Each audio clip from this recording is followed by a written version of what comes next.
Они являются главным тормозом. Что нужно делать, когда такой сотрудник есть? Сейчас скажу.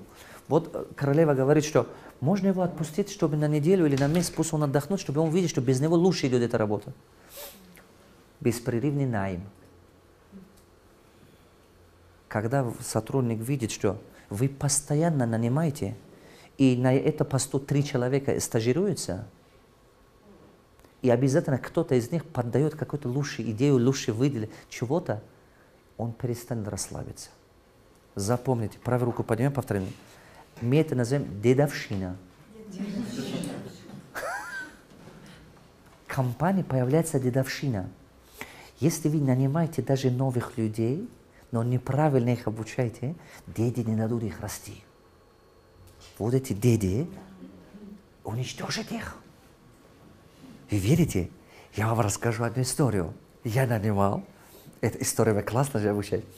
Я нанимал 2 парня, профессионалов, чтобы они расписали несколько бизнес-процессов.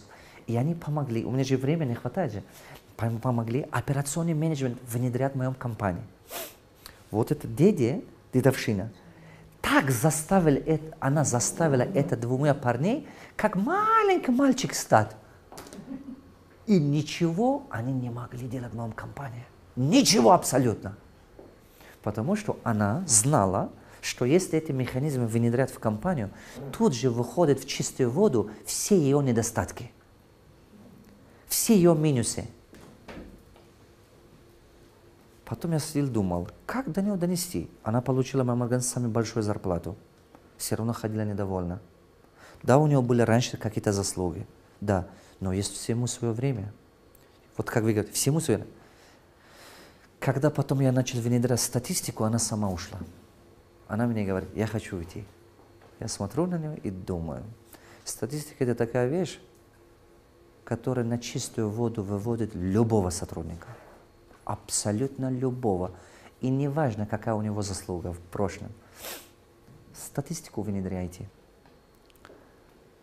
Старайтесь посещать мои тренинги, когда я буду про статистику обучать. И внедряйте статистику. Статистика – колоссальная вещь. Вам не надо спорить с человеком. Вам не надо говорить, почему ты так делаешь или нет. Правую руку поднимем, повторим за мной. Где нету статистика? Нет статистики. Люди измеряют работу других, по нравственности. Мне нравится, как ты работаешь, мне не нравится. Ты хороший человек, ты мне не нравишься.